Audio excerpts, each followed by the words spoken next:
اللہ کے نام سے شروع جو بڑا مہربان نہایت رحم والا ہے۔ درود آقائے دو جہاں صلی اللہ تعالیٰ علیہ وسلم پر۔ میں جمیل فاروق، آج جو میں عنوان لے کر آیا ہوں وہ اس کا تعلق مجھ سے اور آپ سے بھی ہے۔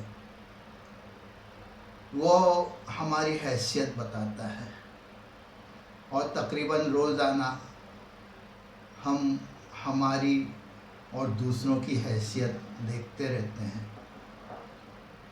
اب حیثیت میں نے اس لیے کہا کہ اس لفظ کا اردو ترجمہ حیثیت ہی ہوتا ہے۔ میں بات کر رہا ہوں واٹس اپ اسٹیٹس کی،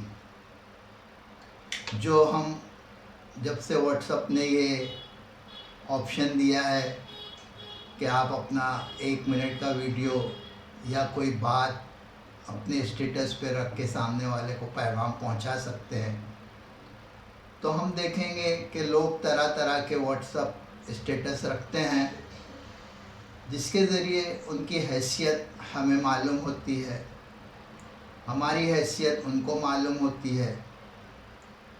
آئیے ہم بات کرتے ہیں کہ واٹس اپ پہ کیا کیا ہم لوگ رکھتے ہیں۔ اب کئی لوگ جو ہے اس کو دینی پیغامات پہنچانے کا ایک اچھا ذریعہ سمجھ کر اس پر دینی باتیں ڈالتے ہیں، تاکہ دیکھنے والا یا سننے والا جو اپنا وقت دے رہا ہے اس وقت کا اس کو دنیاوی فائدہ ہو اور دینی فائدہ بھی ہو۔ بہت سے لوگ جو ہے اس پر فلمی گانے یا سیریل کے ایسے حصے ڈالتے ہیں جو کسی مخصوص آدمی تک ان کو وہ باتیں پہنچانی ہوتی ہے، تو دھڑلے سے وہ چیزیں وہ ڈالتے ہیں۔ اس میں ایک پہلو یہ نکلتا ہے کہ کیا یہ ہمارے گانے ڈالنے سے یا سیریل کا کوئی حصہ ڈالنے سے گناہ کا پہلو تو نہیں ہے؟ کیا اس سے ہم گناہ جاریہ کے تو ارتکاب نہیں کر رہے ہیں؟ بعض لوگ جو ہے ہوٹل ڈھابا وغیرہ میں جاتے ہیں اور اپنی تصویریں ڈالتے ہیں کہ دیکھیے ہم لوگ یہ ڈھابے پہ کریں، اور جب کھانا آتا ہے تو اس کھانے کی بھی تصویر ڈالتے ہیں۔ اب آپ سوچئے جو لوگ وہ اسٹیٹس کو دیکھتے ہیں اس میں بعض ہمارے رشتہ دار غریب بھی ہوتے ہیں۔ اب ان کے بچے بھی آج کے دور میں ایسا ہے کہ ان کے بچے بھی ضد کریں گے کہ ابا ہم کو یہ ہوٹل میں لے کے چلو، ایسا کھانا کھلاؤ، دیکھو ہماری خالہ پھپھو جو بھی ہے وہ جا رہے ہیں، انہوں نے کیا۔ تو ایک تو وہ ایک غریب کو زبردستی کا جو ہے خرچہ آپ کروانے لگا رہے ہیں، پھر دوسرے اگر کھاتے وقت آپ نے وہ جو کھانے کی تصویر ڈالی ہے تو ہو سکتا ہے کسی کی نظر بد لگ جائے، آپ بیمار پڑ جائے، اور نظر لگنا تو حق ہے۔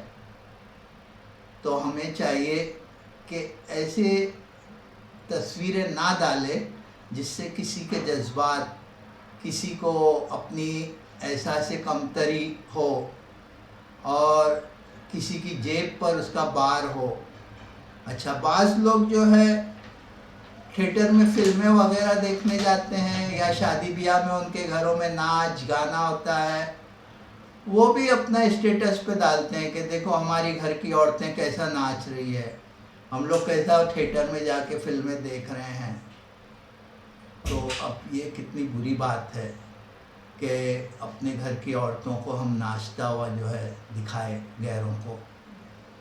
تو ہم کو چاہیے کہ ایسے اسٹیٹس سے گریز کرے۔ اچھا، ایک قسم اور بھی ہے کہ بعض لوگ بہت کم اسٹیٹس ڈالتے ہیں، لیکن جب کوئی ان کے ساتھ معاملہ ہوتا ہے، وہ معاملے پر ان کو کسی کو طعنہ دینا ہوتا ہے، کسی کو کمتر دکھانا ہوتا ہے، کسی کو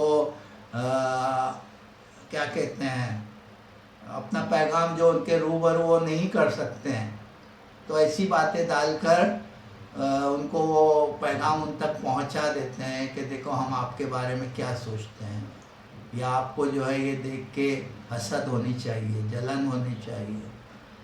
تو اب ایسا کر کے کیا ملتا ہے ہم کو؟ کسی کو دل آزاری کسی کر کے کیا ہم کو ہمارے دل کو سکون مل سکتا ہے؟ کیا ہم اطمینان سے رہ سکتے ہیں؟ تو ہمیں چاہیے کہ اسٹیٹس پہ کم سے کم ایسی، ہاں اگر آپ کی خوشیوں کی کوئی چیزیں ہیں اور جو شریعت سے نہیں ٹکراتی ہے تو آپ ڈالیے نا، اس وقت کی خوشیاں شیئر کیجیے لوگوں کے ساتھ۔ تو امید ہے کہ ہم جب بھی ہمارا اسٹیٹس ڈالیں گے تو ان باتوں پر دھیان رکھیں گے۔ ہو سکتا ہے کوئی باتیں کسی کو پرسنل لگ جائے، اس کے لیے میں معافی چاہتا ہوں۔ میں آپ لوگوں کے لیے دعا گو ہوں، آپ میرے لیے دعا کیجیے۔ اللہ حافظ۔